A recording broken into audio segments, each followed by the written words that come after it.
नमस्कार दोस्तों, LIS learning academy के यूट्यूब चैनल पर आपका स्वागत है। दोस्तों मैं आपके साथ मनीष तदीज। दोस्तों पंजाब स्कूल लाइब्रेरियन एग्ज़ाम आपके धीरे धीरे एग्ज़ाम डेट करीब आ रही है और आपका एग्ज़ाम नेक्स्ट वीक एग्ज़ाम हो जाएगा आपका। उसी को ध्यान में रखते हुए हमारी जो पंजाब स्कूल लाइब्रेरियन की प्रीवियस ईयर एग्ज़ाम पेपर की जो सीरीज़ चल रही है, उसी सीरीज़ में आज की हमारी नेक्स्ट क्लास रहेगी। आपने जो पिछले पेपर की हमने बात की थी उसके अगले क्वेश्चन की ओर से, कि हमने पेपर के 150 क्वेश्चन में से 100 क्वेश्चन कर लिए थे। आज क्वेश्चन नंबर 101 से स्टार्ट करेंगे, 101 नंबर क्वेश्चन से शुरू करेंगे। तो दोस्तों अभी तक आपने अगर YouTube चैनल को सब्सक्राइब नहीं किया है तो एक बार सब्सक्राइब कर देना और इस क्लास को हर एक ग्रुप में टेलीग्राम, व्हाट्सएप, फेसबुक में शेयर कर देना। दोस्तों ईमानदारी के साथ ये काम कर देना, लाइक और शेयर कर देना, सब्सक्राइब कर देना। आपके लिए ही क्लासेस उपलब्ध करवाई जा रही है। तो जैसा कि हमने पहले तक पढ़ा था उसके बाद से शुरू करते हैं दोस्तों। और हमारा आज का पहला क्वेश्चन है कि द टर्म हाइपर टेक्स्ट क्या कहता है कि the term hyper text was coined bye, कि जो टर्म है जो हाइपर टेक्स्ट है उसको किसने दिया, किसने कॉइनेड किया गया तो इसके बारे में हमें बताना है। तो बताइए दोस्तों, हाइपर टेक्स्ट शब्द किसने दिया? हाइपर टेक्स्ट शब्द किसने दिया? इंटरनेट से, टॉपिक से ये क्वेश्चन है हमारा। और हाइपर टेक्स्ट का ऑप्शन 1 दोस्तों Vannevar Bush, option 2 John Brown, option 3 MC और ऑप्शन 4 टेड नेशनल। तो बताइए दोस्तों कि हाइपर टेक्स्ट टर्म या शब्द है जो उसको किसने दिया था। तो बताना चाहूँगा दोस्तों, हाइपर टेक्स्ट से याद रखना आप क्या याद रखोगे? Ted Nelson. क्या याद रखोगे? टेड नेशनल ने कौन सी टर्म दी? Hypertext. दोस्तों कौन सी दी? Hypertext. क्लियर दोस्तों, हाइपर टेक्स्ट शब्द किसने दिया? आते ही क्या बताओगे? टेड नेशनल ने। टेड नेशनल ने। रिपीटेड क्वेश्चन है दोस्तों, ये क्वेश्चन रिपीटेड भी है। क्लियर। अब देखिए हमारा नेक्स्ट क्वेश्चन, यही क्वेश्चन नंबर 102। यह भी रिपीटेड क्वेश्चन है दोस्तों। Impact factor is divided by. Impact factor is divided by, कि इम्पैक्ट फैक्टर की जो अभिकल्पना है वो किसके द्वारा दी गई दोस्तों, ये हमें बताना है। Option 1 Eugene Garfield, option 2 Alan Pritchard, option 3 David Hume और ऑप्शन 4 लुइस ब्रेंडिस। तो बताइए इसका राइट आंसर क्या होगा? Impact factor is divided by या Eugene Garfield, Alan Pritchard, David Hume या लुइस ब्रेंडिस। इम्पैक्ट फैक्टर दोस्तों ये क्वेश्चन भी बताना चाहूँगा बहुत से लाइब्रेरियन एग्जाम में पूछा गया है और रिपीटेड क्वेश्चन है। यहाँ तक कि यूजीसी नेट के एग्जाम में भी काफ़ी बार पूछ लिया गया है। क्लियर दोस्तों। तो impact factor is divided by, इसका राइट आंसर क्या होगा आपको बताना है दोस्तों। तो याद रखना, impact factor is divided by option 1 Eugene Garfield. क्या होगा इसका right answer? Eugene Garfield. Option number 1 impact factor is divided by Eugene Garfield. Clear दोस्तों।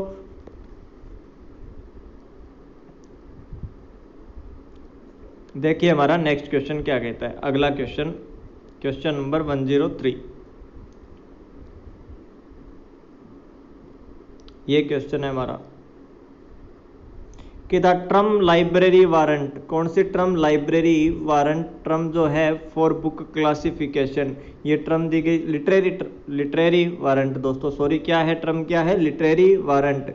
जो लिटरेरी वारंट टर्म है वो बुक क्लासिफिकेशन के दिए किसके द्वारा इंट्रोड्यूस की गई, किसके द्वारा प्रतिपादित की गई थी? पुस्तक वर्गीकरण के लिए साहित्यिक वारंट पद को दोस्तों। Option 1 WCB Sayers, option 2 Wyndham Hulme, option 3 JD Brown या ऑप्शन 4 HG ब्लिस। तो बताइए लिटरेरी वारंट यानी साहित्यिक वारंट जो शब्द है या पद है, इसको किसने प्रतिपादित किया था? और ये टर्म दोस्तों पुस्तक वर्गीकरण के लिए दी गई थी। तो बताइए बुक क्लासिफिकेशन के लिए जो टर्म दी गई लिटरेरी वारंट, साहित्यिक वारंट क्लासिफिकेशन के लिए, बुक क्लासिफिकेशन के लिए वाज इंट्रोड्यूस बाय, किसके द्वारा प्रतिपादित की गई? तो आपका क्वेश्चन नंबर 103 का राइट आंसर क्या होगा दोस्तों, बताइए ध्यान से। तो याद रखना लिटरेरी वारंट, ये रिपीटेड क्वेश्चन है, इसको याद रखना है और किसको याद रखना है? W को याद रखना है, यानी ऑप्शन नंबर आपका ऑप्शन नंबर 2 इसका राइट आंसर होगा दोस्तों। क्लियर। विंदम ह्यूम इसका राइट आंसर होगा क्वेश्चन नंबर 103 का, ऑप्शन नंबर 2 राइट आंसर होगा। कई बार जो हमने हमारी 15 से 16 क्लासेज ये हो गई और उसके अलावा MCQ सीरीज की क्लासेज रही थी 11 से 12 दोस्तों, उसकी एक अलग से प्ले लिस्ट बनी हुई है। हमने इन 20 से 25 क्लासों में ये क्वेश्चन कम से कम 3 से 4 बार देख लिया होगा, क्योंकि रिपीटेड क्वेश्चन है, ये हर एक लाइब्रेरियन एग्जाम में पूछा गया क्वेश्चन है। अब देखिए हमारा अगला क्वेश्चन क्या कहता है, देखिए ध्यान से कि which organisation applied library and information policy in India at national level, कि भारत के अंदर जो पुस्तकालय व सूचना विज्ञान की नीति है उसका राष्ट्रीय स्तर पर प्रयोग या अनुप्रयोग किसने किया था, किसने अप्लाई किया था। तो हमने पढ़ा भी था दोस्तों, पुस्तकालय एवं सूचना नीति तैयार करने वाली संस्था संगठन कौन सा है। फिर भी अब बताइए आप कौन सा है। Option 1 RRLF, option 2 UGC, option 3 national achieves, option 4 national library Kolkata. तो बताइए क्वेश्चन नंबर 104 का राइट आंसर क्या होगा, किसने। देखिए ध्यान से क्वेश्चन क्या है कि भारत में पुस्तकालय एवं सूचना नीति का राष्ट्रीय स्तर पर अनुप्रयोग किसके द्वारा किया गया। तो बताना चाहूँगा किया गया था दोस्तों आपके राजा राम मोहन राय लाइब्रेरी फाउंडेशन, यानी RRLF इसका क्या होगा, राइट आंसर होगा दोस्तों। ये RRLF की स्थापना कब हुई थी, 1972 में हुई थी दोस्तों। इसका हेडक्वार्टर कहाँ स्थित है, कोलकाता के अंदर स्थित है। क्लियर। अब देखिए नेक्स्ट क्वेश्चन हमारा अगला क्वेश्चन, ये भी रिपीटेड क्वेश्चन है दोस्तों। क्या कहता है question, which of the following is not an alerting service, कि कौन सी है ना इनमें से अलर्टिंग सर्विस या अलर्टिंग सेवा नहीं है। Option 1 CAS, option 2 SDI, option 3 DDS यानी document delivery service, option 4 electronic clipping service. तो बताइए which of the following is not an alerting service, कौन सी अलर्टिंग सर्विस नहीं है। बताइए दोस्तों ऑप्शन नंबर कौन सा इसका राइट आंसर होगा आपके क्वेश्चन नंबर 105 का। तो बताना चाहूँगा CS और SDI अलर्टिंग सर्विसेज है, इलेक्ट्रॉनिक क्लिपिंग सर्विस भी क्या है, अलर्टिंग सर्विस है, लेकिन आपका option number 3 DDS document delivery service क्या अलर्टिंग सर्विस नहीं है। तो ऑप्शन नंबर 3 क्या होगा राइट आंसर, ऑप्शन नंबर 3। अब देखिए हमारा नेक्स्ट क्वेश्चन दोस्तों 106 क्या है क्वेश्चन कि रिसर्च इन प्रोग्रेस, यानी इसको शॉर्ट में है दोस्तों बोलते हैं research in progress database in India is, कि ये रिसर्च इन प्रोग्रेस डाटाबेस है वो इंडिया में है, भारत में रिसर्च इन प्रोग्रेस डाटाबेस है कौन सा, विद्यानिधि, शोध गंगा, शोध गंगोत्री या इंडियन नेशनल डिपोजिटरी लाइब्रेरी। तो बताइए कौन सा भारत में रिसर्च इन प्रोग्रेस डाटाबेस है। ऑप्शन 1 विद्यानिधि, ऑप्शन 2 शोध गंगा, ऑप्शन 3 शोध Gangotri, option 4 Indian national depository library. तो बताइए क्वेश्चन नंबर 106 का राइट आंसर क्या होगा। तो याद रखना research in progress database in India is शोध गंगोत्री। कौन सा गंगोत्री, शोध गंगोत्री, यानी क्वेश्चन नंबर 106 का राइट आंसर ऑप्शन नंबर 3 होगा दोस्तों। क्लियर। अब देखिए हमारा अगला क्वेश्चन, नेक्स्ट क्वेश्चन,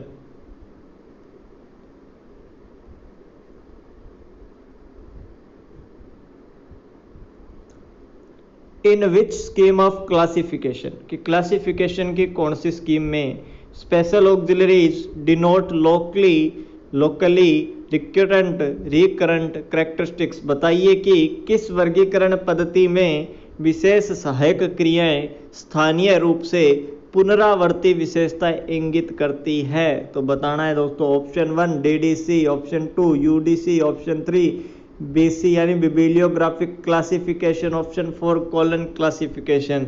तो बताइए दोस्तों कौन सी लाइब्रेरी क्लासिफिकेशन स्कीम होगी जिसमें कि विशेष सहायक क्रियाएं यानी special auxiliary denotes locally recurrent characteristics स्थानीय रूप से पुनरावर्ती विशेषताएं इंगित करती है या दर्शाती है। तो क्वेश्चन नंबर 107 से याद रखना UDC। क्या याद रखोगे, UDC याद स्पेशल ऑक्सिलरी उसमें ही पढ़ते हैं। तो इसका क्या होगा राइट आंसर UDC यानी यूनिवर्सल डेसिमल क्लासिफिकेशन। अब आपके लिए क्या क्वेश्चन है, UDC कब बनी और किसने बनाई, ये आप कमेंट बॉक्स में बताओगे कि UDC कब बनी और किसने बनाई। क्लियर। नेक्स्ट क्वेश्चन देखिए अगला क्वेश्चन दोस्तों, question number 108 a postulate is, कि ये पोस्टुलेट क्या है, अभिधारणा है, अभिधारणा है। A principle a self evident statement about the possibility of a thing process of analysis in fundamental research या findings of a research project, यानी अभिधारणा है, एक सिद्धांत है या किसी बात की संभावना का स्वप्रमाणित कथन है, या ऑप्शन 3 मूलभूत शोध में प्रेक्षण की प्रक्रिया है, या ऑप्शन 4 शोध परियोजना के निष्कर्ष हैं। तो बताइए दोस्तों, a postulate is right answer क्या होगा? Option 1 a principle, option 2 a self evident statement about the possibility of a thing, option 3 process of analysis in fundamental research, option 4 findings of a research project. तो बताइए अभिधारणा है। Question number आपका 108 का बताइए दोस्तों right answer कौन सा होगा? तो याद रखना, a postulate is a self evident statement about the possibility of a thing, option number 2 right answer होगा। यानी कि किसी बात की संभावना का स्वप्रमाणित कथन क्या होता है? अभिधारणा होती है। हम खुद अभिधारणा बना लेते हैं कि दोस्तों आपने अभिधारणा तो बना ही ली है कि आप एग्जाम को क्लियर कर देंगे और क्या बन जाएंगे? लाइब्रेरियन बन जाएंगे। खुद ने तो स्वप्रमाणित कर दिया है ना इस बात को, इसकी संभावना आपने अगर सोच ली है तो ये क्या है? एक तरह की ये पोस्टुलेट है, अभिधारणा है। क्लियर दोस्तों? अब देखिए हमारा नेक्स्ट क्वेश्चन क्या कहता है कि the national mission on libraries, इसको शॉर्ट में बोलते हैं दोस्तों NML, कि national mission on libraries India was established in year, कि जो भारत में राष्ट्रीय ग्रंथालय मिशन है वो किस वर्ष में स्थापित हुआ था? तो NML हुआ दोस्तों, एक NKC हुआ, नेशनल नॉलेज कमीशन। इनसे जितने भी हैं तो इनसे क्वेश्चन एग्जाम में आता है। तो इनके लिए आपको क्या पढ़ना है, ध्यान से देखिए। कंसेप्ट ऑफ लाइब्रेरी की दोस्तों प्लेलिस्ट बनी हुई है यूट्यूब पर, कंसेप्ट ऑफ लाइब्रेरी, उसकी 6 कुल क्लासेज हैं दोस्तों। अगर उन 6 क्लासेज को आप अच्छे से लगा देते हो तो आपके एग्जाम में कम से कम 5 से 10 क्वेश्चन का आपको फायदा होने वाला है दोस्तों। क्लियर? अगर आपने लगा रखी है तो बहुत अच्छी बात है दोस्तों। क्लियर? अब देखिए हमारा नेक्स्ट क्वेश्चन क्या कहता है। अगला क्वेश्चन देखिए ध्यान से, कि the online version of MC Graw Hill encyclopedia, question number 109 का दोस्तों हमने आंसर नहीं किया था, राइट क्या है 109? देखिए ध्यान से, कि the national mission on library India was established in year, तो इसका क्या होगा? NML की स्थापना कब हुई थी भारत के अंदर? तो याद रखना 2012। क्या याद रखोगे? 2012। क्लियर? अब देखिए दोस्तों हमारा नेक्स्ट क्वेश्चन, क्वेश्चन नंबर 110 क्या कहता है क्वेश्चन, कि the online version of MC Graw Hill encyclopedia of science and technology is, कि जो MC Graw encyclopedia of science and technology है इसका ऑनलाइन वर्जन है, उसको क्या कहते हैं? इनमें से कौन सा है? तो ये दोस्तों बताना चाहूँगा, रिपीटेड क्वेश्चन है, पहले भी करवाया गया क्वेश्चन है और भी एग्जाम में पूछा गया क्वेश्चन है और इस एग्जाम में भी पूछ लिया गया है। तो यानी इंपॉर्टेंट क्वेश्चन है, रिपीट हो रहा है। तो याद रखना इसका राइट आंसर क्या होगा? Option 1 access science, option 2 MC Graw Hill online, या option 3 online encyclopedia of science and technology, या ऑप्शन 4 साइंस ऑनलाइन। तो बताइए क्वेश्चन नंबर 110 का राइट आंसर क्या होगा? कि जो MC ग्रू हिल एनसाइक्लोपीडिया है, मैकग्रा हिल एनसाइक्लोपीडिया है साइंस एंड टेक्नोलॉजी की, उसका ऑनलाइन जो संस्करण है, वर्जन है, उसका क्या नाम है? तो याद रखना क्वेश्चन नंबर 110 का राइट आंसर होगा दोस्तों आपका एक्सेस साइंस। क्या होगा? एक्सेस साइंस राइट आंसर होगा। क्लियर? अब देखिए नेक्स्ट क्वेश्चन हमारा 111, who is the propounder of the term information transfer, की सूचना स्थानांतरण की, इसको क्या बोलेंगे? सूचना स्थानांतरण या सूचना अंतरण शब्द जो है, टर्म है, इसको किसने प्रतिपादित किया था ये आपको बताना है। ऑप्शन नंबर 1 बिजमैन, ऑप्शन 1 बिजमैन, option 2 Ranganathan, option 3 Calvin Mooers, option 4 J Martin. तो बताइए दोस्तों इसका राइट आंसर क्या होगा? 11 का क्वेश्चन नंबर 111 का राइट आंसर क्या होगा? कि who is propounder of the term information transfer, की सूचना स्थानांतरण या अंतरण शब्द किसने प्रतिपादित किया?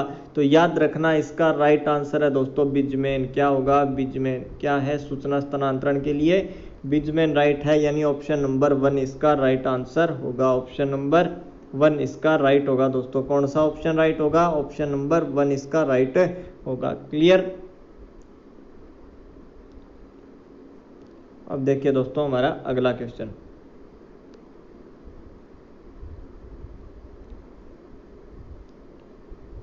अच्छा क्वेश्चन है दोस्तों, ये अच्छा क्वेश्चन है, बढ़िया क्वेश्चन है, ध्यान से पढ़ना और अच्छे से आंसर देने का प्रयास करना। क्वेश्चन नंबर है आपका 1112 यानी 112। Indian national bibliography is arranged under 2 parts. आपको पता है कि जो आईएनबी है आपकी इंडियन नेशनल बिब्लियोग्राफी, वो 2 भागों में है। पहला भाग तो है जनरल पब्लिकेशन, लेकिन दूसरा भाग हमें पूछ लिया। तो option 1 private, option 2 electronic, option 3 government या ऑप्शन 4 नॉन बुक। तो बताइए दोस्तों, क्या दूसरा भाग निजी है, इलेक्ट्रॉनिक है, सरकारी है या नॉन बुक है? याद रखना, जो भारतीय ग्रंथालय है, जो भारतीय राष्ट्रीय ग्रंथ सूची है, वो 2 भागों में है। एक तो है सामान्य प्रकाशन और एक है दोस्तों आपका सरकारी प्रकाशन, यानी ऑप्शन नंबर 3 गवर्नमेंटल, सरकारी, ये इसका राइट आंसर होगा दोस्तों। क्या होगा राइट आंसर? गवर्नमेंट या सरकारी। क्लियर। दूसरा भाग कौन सा हो गया? गवर्नमेंटल या सरकारी, और पहला जनरल या सामान्य पब्लिकेशन दोस्तों। क्लियर। अब देखिए हमारा अगला क्वेश्चन, नेक्स्ट क्वेश्चन आपके लिए क्वेश्चन है, ये भी क्वेश्चन रिपीटेड है कि which agency did UNESCO collaborate to establish UNISIST, कि यूनिसिस्ट स्थापना करने के लिए यूनेस्को ने किस एजेंसी के साथ सहयोग किया था? तो बताइए दोस्तों, आपके क्वेश्चन नंबर 113 का राइट आंसर क्या होगा? ऑप्शन देखकर आपको ही बताना है कि क्वेश्चन नंबर 113 का राइट आंसर क्या होगा। बताइए दोस्तों।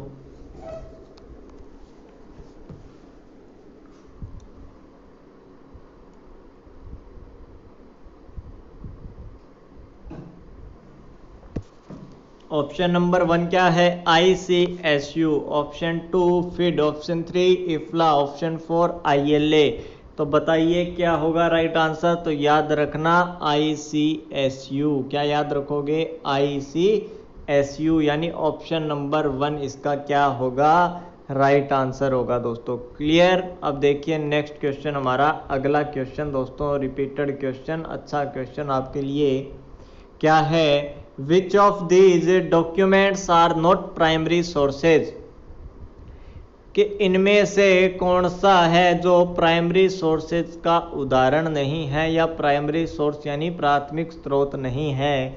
ऑप्शन 1 है थीसिस, ऑप्शन 2 है पेटेंट्स, ऑप्शन 3 है कॉन्फ्रेंस पेपर और ऑप्शन 4 है रेफरेंस बुक्स। तो बताइए दोस्तों, कौन सा प्राइमरी सोर्सेज नहीं है? तो आपको बताया हुआ है थीसिस होता है, पेटेंट होता है, कॉन्फ्रेंस पेपर होते हैं, लेकिन रेफरेंस बुक जो है वो नहीं है। तो राइट आंसर इसका रेफरेंस बुक होगा, जो कि प्राइमरी सोर्स नहीं है। बाकी सभी क्या है दोस्तों? प्राइमरी सोर्सेज हैं, यानी प्राथमिक स्रोत हैं, थीसिस, पेटेंट और कॉन्फ्रेंस पेपर। क्लियर। अब देखिए नेक्स्ट क्वेश्चन, क्वेश्चन नंबर आपका 115। Headquarter of IFLA is located in, कि इफ्ला है उसका हेडक्वार्टर यानी मुख्यालय कहाँ स्थित है, ये आपको बताना है। तो ऑप्शन 1 है पेरिस, ऑप्शन 2 है वाशिंगटन डीसी, ऑप्शन 3 है लंदन और ऑप्शन 4 है दी हेग। तो बताइए इफ्ला का हेडक्वार्टर कहाँ स्थित है? पेरिस के अंदर या वाशिंगटन डीसी के अंदर या लंदन में या दी हेग में? तो बताइए दोस्तों, कहाँ है इफ्ला का हेडक्वार्टर, जिसकी स्थापना हुई थी इफ्ला की 1927 में, 1927 में। अब हेडक्वार्टर कहाँ है ये आपको बताना है। तो क्या याद रखोगे कि वर्तमान में headquarter of IFLA is located in the Hague, Netherlands. कहाँ? हेग, नीदरलैंड में। कहाँ पर? हेग, नीदरलैंड में। क्लियर दोस्तों। क्लियर। नेक्स्ट क्वेश्चन देखिए 116। क्या है कि ब्लॉग इज ए, कि ब्लॉग एक है। क्या है ब्लॉग? क्या ऑफलाइन जनरल है या इंटरनेट जनरल है या वेब डायरेक्टरी है या सर्च इंजन है? बताइए ब्लॉग क्या है? ब्लॉग एक है, क्वेश्चन नंबर 116 ऑप्शन कौन सा राइट होगा? तो आपको बता दूं कि जो ब्लॉग है वो एक इंटरनेट जनरल है। कौन सा जनरल? Internet general. क्या है इंटरनेट जनरल? ब्लॉग है इंटरनेट जनरल। तो क्या करोगे इसका? Blog is a internet general. Clear दोस्तों? अब देखिए हमारा नेक्स्ट क्वेश्चन। नेक्स्ट क्वेश्चन क्या है? थोड़ा सा दोस्तों बड़ा क्वेश्चन है, मैचिंग का क्वेश्चन है, क्रोनोलॉजिकल ऑर्डर में बताना है कि identify the chronological order of following catalogue codes. इतना कन्फर्म हो गया कि सभी लाइब्रेरी कैटलॉगिंग की स्कीम्स हैं, ठीक है। उनको क्रोनोलॉजिकल ऑर्डर में सीक्वेंस में बताना है कि सबसे पहले कौन सी बनी, उसके बाद कौन सी बनी, उसके बाद कौन सी बनी। तो अब बताइए दोस्तों कौन सी सबसे पहले बनी होगी? तो बता दो कि सबसे पहले तो आपको पता है ए कोड आता है दोस्तों। कौन सा कोड आया था? ए कोड, ठीक है। अब ए कोड तो आ गया। ए कोड के बाद में कौन सा होगा? बाद में दोस्तों आपको पता है CCC 1934 में CCC हो गई, ठीक है। उसके बाद में बताइए कौन सा होगा? क्वेश्चन नंबर 117 का दोस्तों। उसके बाद में आपकी आ गई ALA कोड और अंत में आ गई AACR2। अब दोस्तों जितनी भी कैटलॉगिंग स्कीम है उनका पूरा इतिहास जानना है तो क्लासेस बनी हुई है लाइब्रेरी कैटलॉगिंग प्लेलिस्ट में, history of catalogue code schemes. तो उसमें सभी कैटलॉग स्कीम को एक एक बात बारीकी के साथ बताई गई है।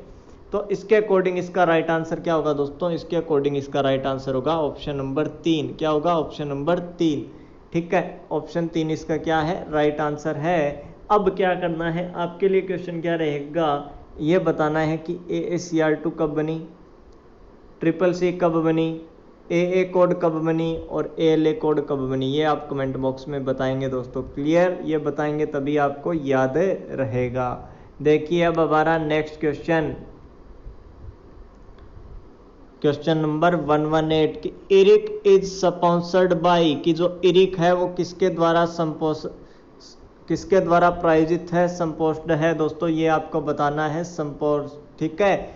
इरिक किसके द्वारा प्रायोजित है, स्पॉन्सर किसका है? ऑप्शन 1 है US national health institute, option 2 है health and rehabilitation service division ALA, option number 3 है department of health education and welfare government of USA, और ऑप्शन 4 है health science information centre USA। तो बताइए क्वेश्चन नंबर 118 का right answer क्या होगा? तो होगा department of health education and welfare government of USA। Department of health education and welfare government of USA। तो ऑप्शन नंबर 3 इसका क्या होगा? राइट आंसर होगा दोस्तों। क्लियर? अब देखिए हमारा नेक्स्ट क्वेश्चन, क्वेश्चन नंबर 119 क्या कहता है? क्वेश्चन कहता है कि web impact factor is developed by. पहले हम क्या पढ़ कर आए थे? Impact factor. अब क्या है? Web impact factor. तो बताइए राइट आंसर क्या होगा? Option number 1 P Ingwersen, option 2 L Bjorneborn, option 3 M Thelwall, option 4 R Rousseau. यानी वेब इम्पैक्ट फैक्टर किसके द्वारा विकसित किया गया? P इंगवर्सन, L ब्रोनोबोरा, M थेलवाल या R रूसो। तो याद रखोगे कि जो वेब इम्पैक्ट फैक्टर है वो दिया दोस्तों, विकसित किया P इंगवर्सन ने। ऑप्शन नंबर 1 क्या होगा? राइट आंसर होगा दोस्तों। और इम्पैक्ट फैक्टर की बात करें तो क्या बताया था?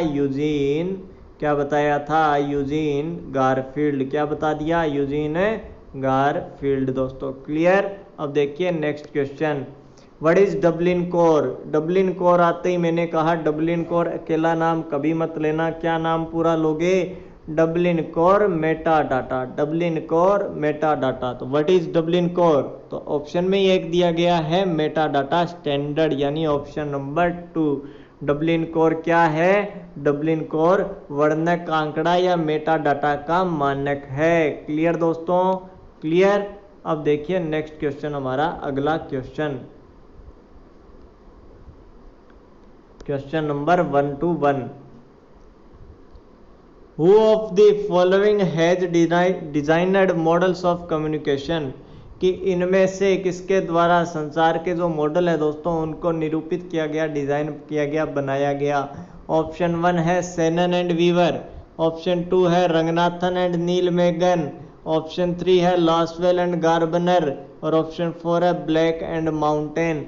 तो सूचना या संचार के मॉडल निरूपित किए किसने किए दोस्तों? क्वेश्चन नंबर 121 का राइट आंसर आपको बताना है। तो बताना चाहूँगा क्वेश्चन नंबर 121 है, उसमें याद रखना संचार के मॉडल है सेनन एंड वीवर द्वारा डिजाइन किए गए। Shannon and Weaver, Shannon and दोस्तों वीवर। अब देखिए नेक्स्ट क्वेश्चन हमारा अगला क्वेश्चन नंबर 122।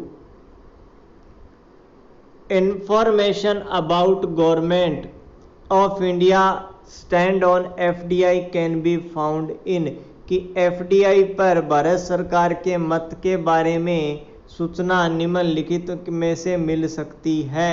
तो ये आपको बताना है। तो याद रखना information about governor of India stand on FDI can be found in question number 112 का याद रखना एशियन रिकॉर्डर। क्या किसमें मिलेगा? एशियन रिकॉर्डर में, एशियन रिकॉर्डर। तो राइट आंसर ऑप्शन नंबर 4 होगा दोस्तों। क्लियर। अब देखिए हमारा नेक्स्ट क्वेश्चन क्या कहता है। अगला क्वेश्चन दोस्तों देखिए ध्यान से।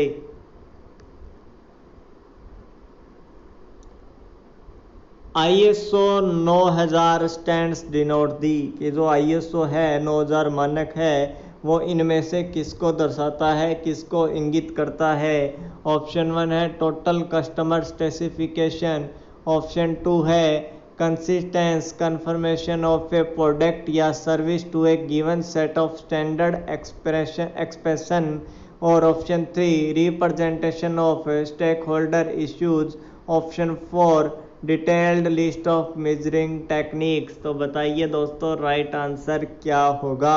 टोटल कस्टमर स्पेसिफिकेशन या consistence confirmation of a product या service to given set of standard या एक्सपेक्शन, या representation of stakeholders issue, या detailed list of measuring technique.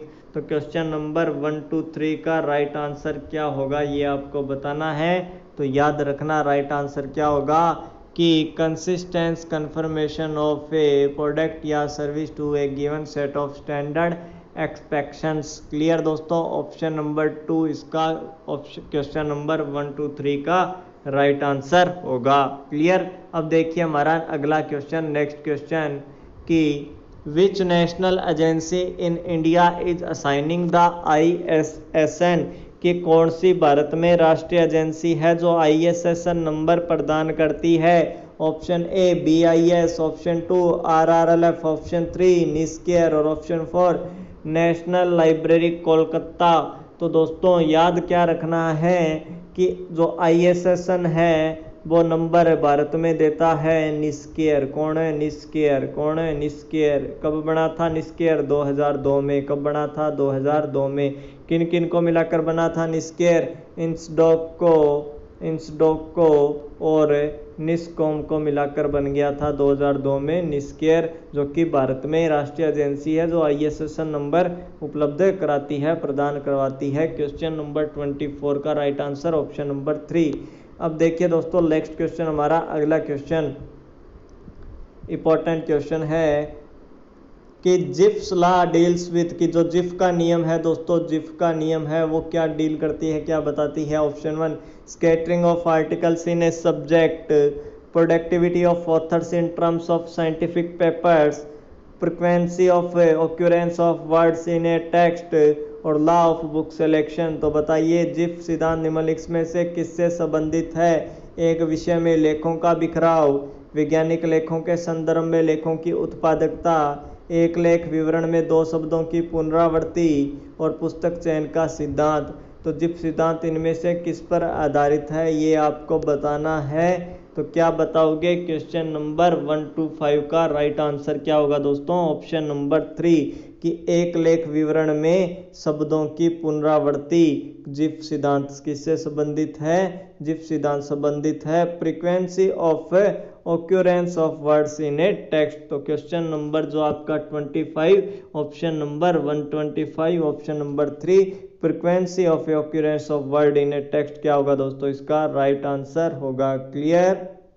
बढ़ते हैं हमारे नेक्स्ट क्वेश्चन की ओर। देखिए ध्यान से दोस्तों, क्वेश्चन नंबर 1 to 6 यानी क्वेश्चन नंबर आपका 126 क्या है? देखिए ध्यान से क्या कहता है क्वेश्चन नंबर 126 का, the spiral of scientific method studies कि जो वैज्ञानिक विधि चक्कर अध्ययन है वो अध्ययन किसका करता है, यह हमें बताना है। वैज्ञानिक विधि चक्कर अध्ययन करता है, यानी क्वेश्चन नंबर 1 to 6 है कि the spiral of scientific method studies, option 1 trends in this subject, option 2 trends in research, option 3 structure of this subject और ऑप्शन 4 नन ऑफ दिस। तो बताइए कि जो स्पाइरल ऑफ साइंटिफिक मेथड है वो studies करता है, इनमें से कौन सा ऑप्शन राइट होगा क्वेश्चन नंबर 1 to 6 का? तो याद रखना, कोई विषय की संरचना है उसके बारे में अध्ययन करता है स्पाइरल ऑफ साइंटिफिक मेथड, यानी विषय की संरचना यानी structure of this subject. Option number 3 question number आपके 1 to 6 का राइट आंसर होगा दोस्तों। क्लियर। अब देखिए हमारा अगला क्वेश्चन ध्यान से देखना कि यूनिसिस्ट क्या कहता है क्वेश्चन 1 to 7 कि यूनिसिस्ट इज कि जो यूनिसिस्ट है वो क्या है यूनिसिस्ट? तो दोस्तों हमने यूनिसिस्ट बहुत बार पढ़ भी लिया है, तो ऑप्शन देखकर आप बताएंगे कि कौन सा राइट आंसर होगा।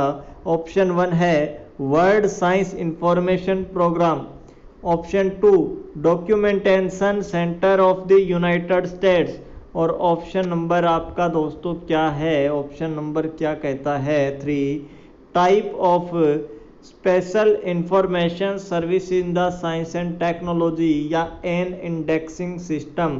तो बताइए इसका राइट आंसर क्या होगा?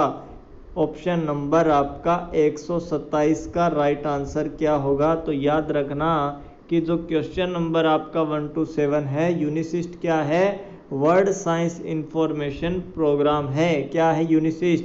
World science information program. Clear. यानी यूनिसिस्ट है विश्व विज्ञान सूचना कार्यक्रम है यूनिसिस्ट दोस्तों। क्लियर। अब देखिए अगला क्वेश्चन हमारा नेक्स्ट क्वेश्चन ध्यान से देखना दोस्तों क्या कहता है। ये हमारा अगला क्वेश्चन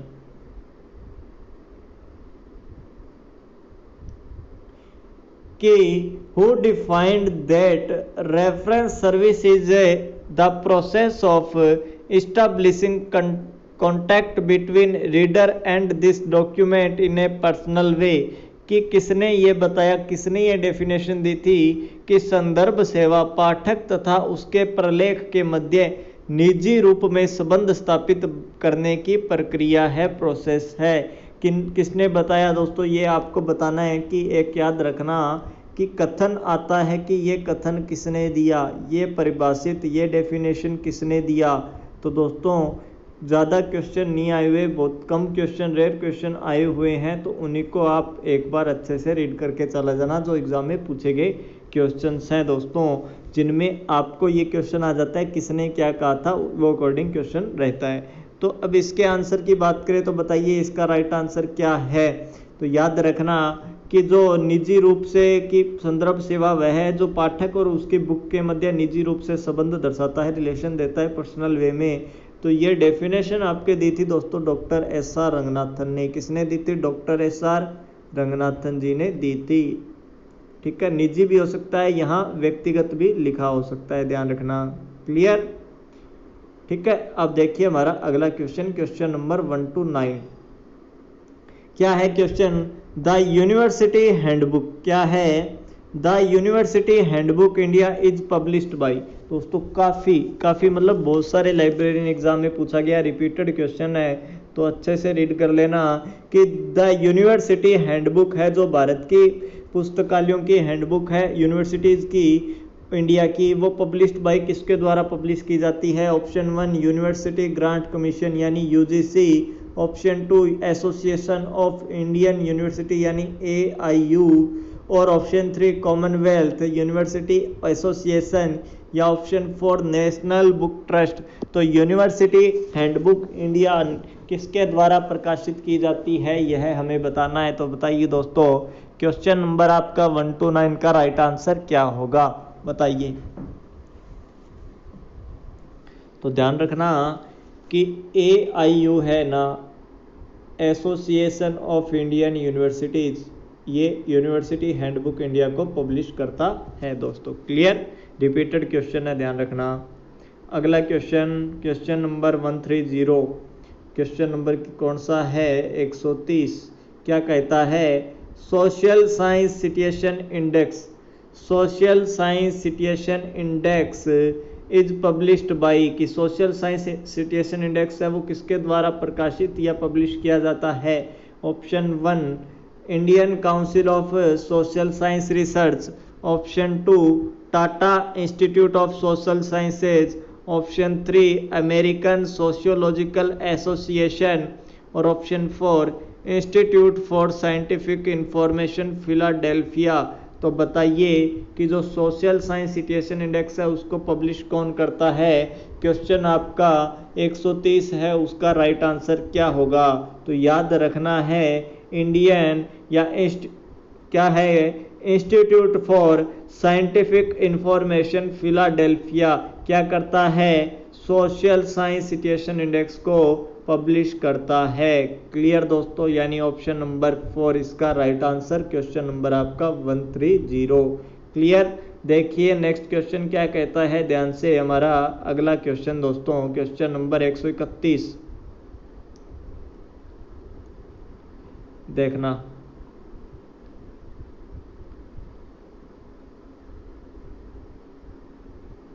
कि who has defined that library classification is the translation of the name of specific subject of a book into preferred artificial language of ordinal numbers। यानी दोस्तों किसके द्वारा यह परिभाषित किया गया, कि डेफिनेशन दी गई कि पुस्तकालय वर्गीकरण किसी पुस्तक के विशिष्ट विषय के नाम को क्रम सूचक अंकों की अधिमान्य कृत्रिम भाषा में अनुवाद करना है। ये किसने कहा था कि translation of the name of specific subject of a book into preferred artificial language of ordinal number. तो बताइए कि क्वेश्चन नंबर 131 का राइट आंसर क्या है। तो याद रखना ये भी कहा था डॉक्टर रंगनाथन जी ने। किसने कहा था, डॉक्टर रंगनाथन जी ने। Clear, option number 2 right answer होगा दोस्तों। क्लियर, ऑप्शन नंबर 2 इसका राइट आंसर होगा। क्लियर दोस्तों। क्वेश्चन नंबर अब देखिए हमारा अगला क्वेश्चन नंबर कितना है, 132। ये भी इंपॉर्टेंट क्वेश्चन है दोस्तों, महत्वपूर्ण सभी प्रश्न है क्योंकि सभी एग्जाम में पूछे गए प्रश्न है दोस्तों।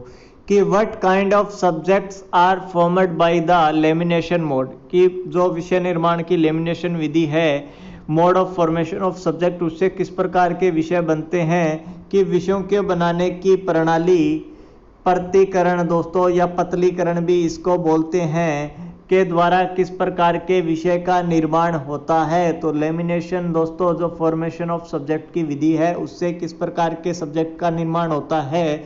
Option 1 simple, option 2 compound, option 3 complex या ऑप्शन 4 नन ऑफ दीज। तो बताइए इसका राइट आंसर क्या होगा। तो ध्यान में रखना है कि इससे संयुक्त विषय का निर्माण होता है, यानी कंपाउंड सब्जेक्ट का निर्माण होता है। कौन सी विधि से, लेमिनेशन या प्रतीकरण। ध्यान में रख लोगे दोस्तों, ध्यान में रख लोगे ना कि क्या होगा इसका राइट आंसर। क्लियर। अब देखिए अब हमारा नेक्स्ट क्वेश्चन क्या कहता है। क्वेश्चन नंबर 133 यानी 133 नंबर क्वेश्चन है। Who use the term canon to describe the principle of classification for the first time in theory of classification. कि जब वर्गीकरण के सिद्धांत में सिद्धांत का वर्णन हेतु प्रमत्तः यानी सबसे पहले उपसूत्र, क्या सूत्र, उपसूत्र पद का प्रयोग किसके द्वारा किया गया? कि दोस्तों जो सिद्धांतों का प्रयोग प्रिंसिपल का यूज होता था, लेकिन जो कैनन का यूज है वो सबसे पहले किसने किया था, ये आपको बताना है वर्गीकरण सिद्धांत के में सिद्धांतों का वर्णन करते हेतु। तो बताइए इसका राइट आंसर क्या होगा? एस.आर. रंगनाथन या मेलविल डेवी या एच.ई. ब्लिस या W.C.B. सैयर्स। Question number 133। तो याद रखना सबसे पहले आ जाए कैनन शब्द का प्रयोग किसने किया, तो वो किया था W.C.B. सैयर्स ने। कैनन यानी उपसूत्र, नियमों को क्या कहते हैं दोस्तों? उपसूत्र कहते हैं या कैनन कहते हैं। क्लियर? देखिए हमारा अगला क्वेश्चन नंबर 134। ये भी क्वेश्चन आपको दोस्तों करवाया हुआ क्वेश्चन क्या है कि in colon classification 6th revised, यानी कॉलन क्लासिफिकेशन का 6ठा revised edition under main class O literature. O की मेन क्लास आपको पता है किसकी होती है? लिटरेचर। और ओ लिटरेचर का जो फॉर्मूला है दोस्तों, उस फॉर्मूला के अकॉर्डिंग आपको पता है कि उस फॉर्मूला के अकॉर्डिंग बताना है। ये फॉर्मूला होता है इसका P3 P1 P2 P3 P4। इसमें P3 है जो किसको रिप्रेजेंट करता है, ये आपको बताना है। क्वेश्चन ये भी आया हुआ है कि सीधा P1 भी किसको करता है। तो बताइए इसका राइट आंसर क्या होगा? Option 1 author facet, option 2 work facet, option 3 language facet या option 4 form facet. Question number 134 में याद रखना जो P3 पक्ष है, फेसेट है, उसमें ऑथर फेसेट आता है, यानी लेखक से संबंधी सूचना उसमें आती है। क्लियर? लेखक पक्ष होता है P3। अब देखिए नेक्स्ट क्वेश्चन, हमारा अगला क्वेश्चन दोस्तों ध्यान से देखना। Question number 135। The number 4654 AD according to Colon classification edition 6th revised will be कि 654 AD को कॉलन क्लासिफिकेशन के अनुसार किस प्रकार लिखेंगे, किस प्रकार उसका क्लास नंबर होगा, ये आपको बताना है। तो ऑप्शन 1 D 654, D 345, C 345 या C 354। तो सीधा सीधा ही दोस्तों इसमें D 654 राइट आंसर होगा। और ज़्यादा जानकारी के लिए इससे लाइब्रेरी से रिलेटेड जो कॉलन क्लासिफिकेशन से रिलेटेड जो है कि ऐसे क्वेश्चन, तो आप चैप्टर जो भी है टाइम आइसोलेट का चैप्टर है आपकी कॉलन क्लासिफिकेशन की बुक में, उसको अच्छे से उसकी जो टेबल है उसको अच्छे से रीड कर सकते हैं। एक ही आपने अच्छे से रीड कर लिया तो और तो आपको आगे पीछे ही करना है। ठीक है दोस्तों? क्लियर? और अगर किसी विद्यार्थी को लाइब्रेरी क्लासिफिकेशन, क्या लाइब्रेरी क्लासिफिकेशन यानी CC और DDC की विधियां और लाइब्रेरी कैटालॉगिंग यानी CCC और AACR2 की विधियां अगर दोस्तों लर्न करना चाहता है, सीखना चाहता है, तो LIS लर्निंग एकेडमी की वेबसाइट, LIS लर्निंग एकेडमी का दोस्तों एप्लीकेशन आप गूगल प्ले स्टोर से डाउनलोड कर सकते हैं। उसमें कोर्सेज दिए गए हैं CC, DDC, CCC और AACR2 के। तो आप अपनी दोस्तों जो भी आपको सीखना है उसके अकॉर्डिंग इंडिविजुअली कोर्स लेके आप लर्न कर सकते हैं। ठीक है दोस्तों? नेक्स्ट क्वेश्चन देखिए, अगला क्वेश्चन 136। क्वेश्चन नंबर 136 क्या कहता है कि एक अभिकथन और कारण दिए गए हैं दोस्तों, ये अब बताना है आपको। ऑप्शन 1 है एसरेशन है कि अभिकथन है पहले A, INFLIBNET centre provides document delivery service to all type of libraries in India. अब इसका रीजन बताया है आर, यानी कारण बताया है कि modern technologies made it possible for electronic transmission of required documents. यानी देखिए ध्यान से एक बार और देखिए, अभिकथन तो दिया है दोस्तों कि इनफ्लिबनेट केंद्र के द्वारा भारत में सभी पुस्तकालयों को प्रलेख प्रदान सेवा दी जाती है। लेकिन कारण क्या बताया है? कारण ये बताया है कि आधुनिक प्रौद्योगिकी ने वांछित प्रलेखों का इलेक्ट्रॉनिक स्थानांतरण संभव कर दिया है। तो बताना है दोस्तों इसमें क्या राइट आंसर होगा। बोथ ए और आर दोनों सही हैं, या A is wrong but R is correct, या both A and R wrong, या A is correct R is wrong. ये बताइए 136 का राइट आंसर क्या होगा। तो बताना चाहूँगा कि जो इनफ्लिबनेट केंद्र के द्वारा भारत में सभी प्रकार के पुस्तकालयों को प्रलेख सेवा प्रदान की जाती है, ये गलत है दोस्तों। यानी देखो ध्यान से कि ए इज रॉन्ग है तो वो किस में दिया गया, इसमें तो सभी करेक्ट है। ए इज रॉन्ग कौन से में है, ऑप्शन नंबर 2 में, और आर इज करेक्ट है, यानी आधुनिक प्रौद्योगिकी ने वांछित प्रलेखों का इलेक्ट्रॉनिक रूपांतरण संभव कर दिया है। Modern technologies made it possible for electronic transmission of required documents. तो क्वेश्चन नंबर 136 का राइट आंसर ऑप्शन नंबर 2 होगा दोस्तों। क्या होगा, ऑप्शन नंबर 2। क्लियर। अब देखिए हमारा अगला क्वेश्चन क्या कहता है, ये है हमारा नेक्स्ट क्वेश्चन कि national information centre for food science and technology यानी निकफेसेट, इसका पूरा नाम भी पूछ लिया जाता है दोस्तों, क्या है, निक FST यानी national information centre for food science and technology is located at, यानी यह कहाँ स्थित है, हेडक्वार्टर कहाँ है इसका दोस्तों, ये कहाँ स्थित है ये आपको बताना है। Option 1 Varanasi, option 2 new Delhi, option 3 Mysore और ऑप्शन 4 बेंगलोर। तो बताइए इसका राइट आंसर क्या होगा, वाराणसी, न्यू दिल्ली, मैसूर या बेंगलोर। क्वेश्चन नंबर 137 यानी 137। तो बता दूं कि जो निक FST है इसका मुख्यालय या ये लोकेटेड है दोस्तों मैसूर के अंदर, यानी ऑप्शन नंबर 3 आपका इसका राइट आंसर होगा दोस्तों। अब देखिए हमारा नेक्स्ट क्वेश्चन कि subject analytical entry is known in triple C यानी दोस्तों क्लासिफाइड कैटलॉग कोड, ये लाइब्रेरी कैटलॉगिंग की स्कीम है, विधि है। इसके अंदर जो सब्जेक्ट एनालिटिकल एंट्री है उसको क्या कहा जाता है, तो बताएं। ऑप्शन 1 CIE यानी क्रॉस इंडेक्स एंट्री। अब क्लास इंडेक्स एंट्री CIE होता है दोस्तों क्लास इंडेक्स एंट्री, BIE होता है बुक इंडेक्स एंट्री, और CRI होता है क्रॉस रेफरेंस इंडेक्स एंट्री, और CRE होता है क्रॉस रेफरेंस एंट्री। तो आपको इनमें से बताना है कि CCC में सब्जेक्ट एनालिटिकल एंट्री किसे कहा जाता है। तो ऑप्शन 1 CIE यानी class index entry, option 2 BIE यानी book index entry, option 3 CRIE यानी क्रॉस रेफरेंस इंडेक्स एंट्री, या ऑप्शन 4 CRE यानी क्रॉस रेफरेंस एंट्री। तो इसका राइट आंसर है दोस्तों CRE कि जो क्रॉस रेफरेंस एंट्री होती है इसको सब्जेक्ट एनालिटिकल एंट्री भी कहा जाता है, या विषय या दोस्तों सब्जेक्ट एनालिटिकल एंट्री कहा जाता है। क्वेश्चन नंबर था हमारा 137, देखिए दोबारा देखिए 138। क्लियर, यानी विषय विश्लेषणात्मक प्रविष्टि जाना जाता है। अब देखिए अगला क्वेश्चन, क्वेश्चन नंबर 139।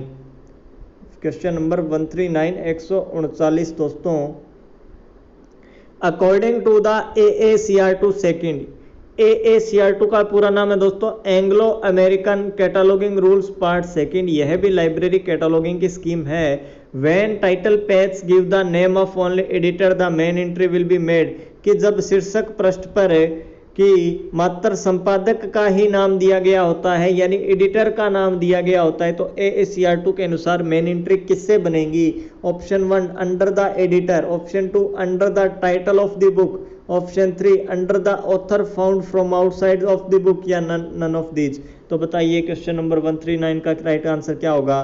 तो दोस्तों जब लेखक का नाम ना देकर सिर्फ संपादक दिया होता है तो याद क्या रखोगे कि जो बुक का टाइटल होता है यानी शीर्षक होता है उससे क्या बनती है दोस्तों, उससे पुस्तक के शीर्षक से मेन एंट्री बनेगी under the title of a book, यानी ऑप्शन नंबर आपके 2, ऑप्शन नंबर 2 इसका राइट आंसर होगा क्वेश्चन नंबर 139 का 139 का।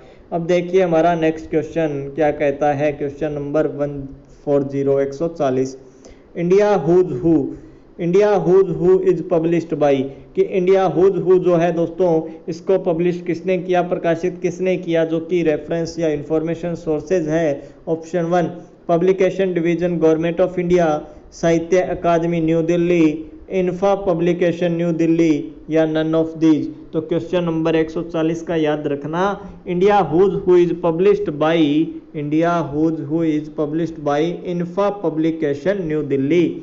इन्फा पब्लिकेशन नई दिल्ली इसका राइट आंसर होगा दोस्तों क्वेश्चन नंबर 140 का। अब देखिए अगला क्वेश्चन हमारा 141 number question.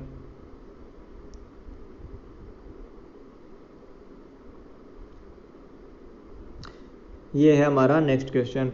The process by which library can identify active collection for reprocessing is कि एक पुस्तकालय द्वारा पुनः प्रक्रिया हेतु कार्यशील संग्रह को पहचानने की जो युक्ति है वो क्या है। Option 1 canon of ascertainability, canon of ascertainability यानी निर्दायिता का उपसूत्र। Option 2 principle of osmosis. Option 3 canon of prepotence यानी प्रबलता का उपसूत्र। और option 4 principle of local variance. तो बताइए क्वेश्चन नंबर 141 का राइट आंसर क्या होगा। तो याद रखोगे कि जो आपका क्वेश्चन नंबर 141 है इसका राइट आंसर है प्रिंसिपल ऑफ ऑस्मोसिस यानी रसाकर्षण का सिद्धांत। रसाकर्षण का सिद्धांत इसका राइट आंसर होगा दोस्तों। अब देखिए हमारा नेक्स्ट क्वेश्चन क्या कहता है। Question number 142 infros is an important study frequently quartered in कि जो इन्फ्रोस है,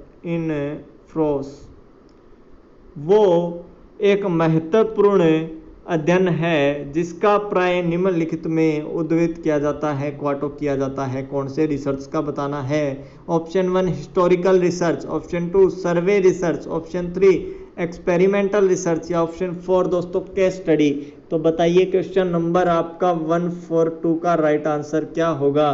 तो याद रखना 142 नंबर क्वेश्चन का राइट आंसर क्या होगा आपका सर्वे रिसर्च। क्या होगा सर्वे रिसर्च। क्या होगा सर्वेक्षण शोध। सर्वे रिसर्च यानी सर्वेक्षण शोध इसका राइट आंसर होगा सर्वेक्षण शोध। क्लियर। अब देखिए question number 143 who devised subject classification. Who devised subject classification कि जो विषय वर्गीकरण पद्धति है उसको किसने प्रारंभिक रूप से किसने प्रतिपादित किया। Option 1 H E. Bliss. Option 2 S R. Ranganathan. Option 3 S C. Bradford. या ऑप्शन 4 जे.डी. ब्राउन। तो बताइए आपके क्वेश्चन नंबर 143 का राइट आंसर क्या होगा। तो याद रखना जब सब्जेक्ट क्लासिफिकेशन का पूछ लिया जाए तो आंसर दे देना दोस्तों जे.डी. ब्राउन। क्या दोगे जे.डी. ब्राउन इसका राइट आंसर होगा कि जे.डी. ब्राउन ने प्रतिपादित की थी, डिवाइडेड की थी सब्जेक्ट क्लासिफिकेशन को, जो कि लाइब्रेरी क्लासिफिकेशन की स्कीम है। नेक्स्ट क्वेश्चन 144 144 नंबर क्वेश्चन दोस्तों आपका science situation index is published by. Science situation index is published by option 1 Thomson Reuters. Option 2 H W. Wilson. Option 3 Whitaker. या ऑप्शन 4 आर.आर. बाउकर।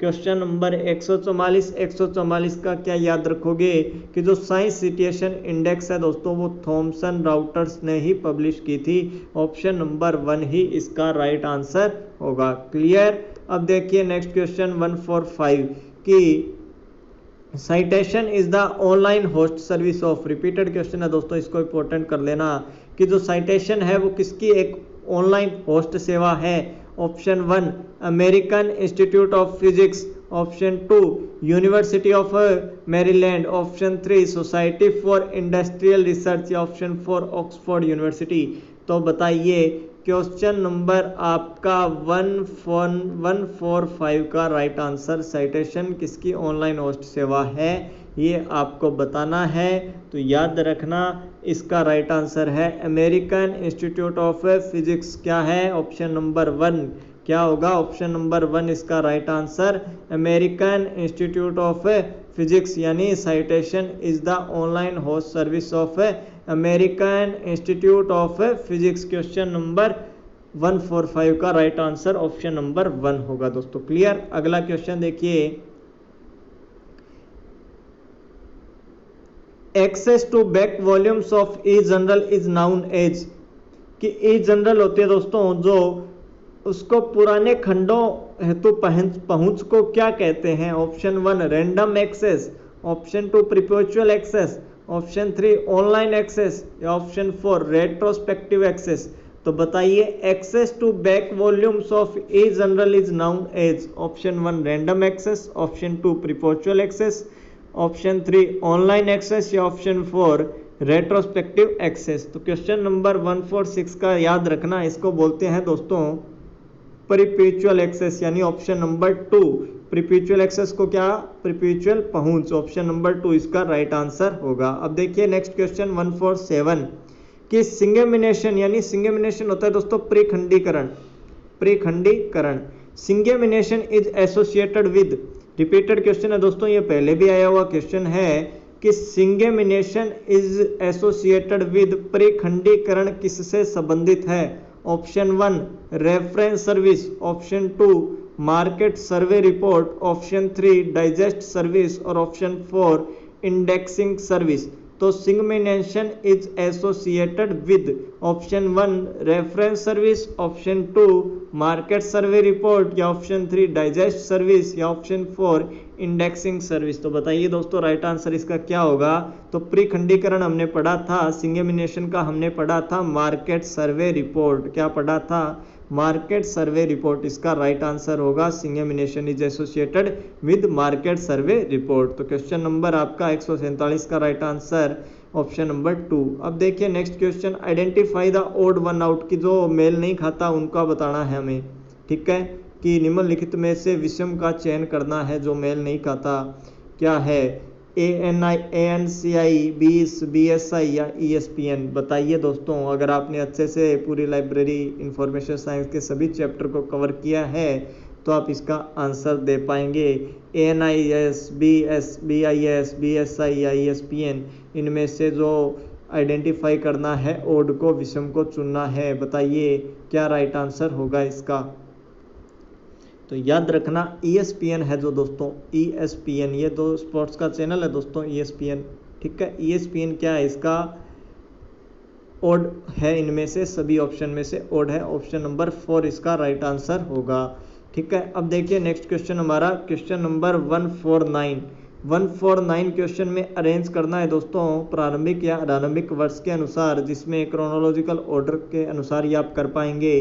क्या है देखिए ध्यान से, क्वेश्चन नंबर 149 कि निम्नलिखित को इनके आरंभ होने के वर्ष के क्रम में संयोजित करें, यानी arrange the following according to their year of origin.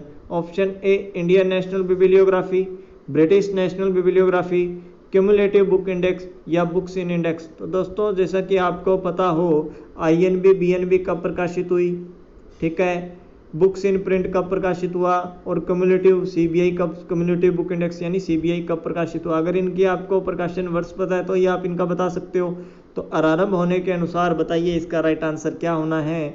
तो सबसे पहले आता है दोस्तों आपका इसमें बुक इंडेक्स, उसके बाद में क्या आएगा, बुक इंडेक्स के बाद में आएगा आपका,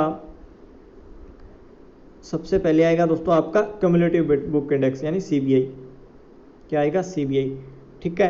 उसके बाद में आएगा आपका बुक्स इन प्रिंट, फिर क्या आएगा आपका BNB ब्रिटिश नेशनल बिब्लियोग्राफी, फिर इंडियन नेशनल बिब्लियोग्राफी। ये आप बताओगे कि इनका प्रकाशन वर्ष क्या था, पब्लिश वर्ष क्या था, ये आप बताओगे। और ऑप्शन नंबर 4 इसका राइट आंसर होगा। कमेंट बॉक्स में ज़रूर बताओगे दोस्तों आप, अगर आपने पढ़ा है, तैयारी है आपकी तो आप बता पाओगे। फिर भी किसी को कुछ नहीं पता लगता या नहीं पता है तो वो कमेंट कर देना, उसको दोस्तों बता दिया जाएगा। क्लियर।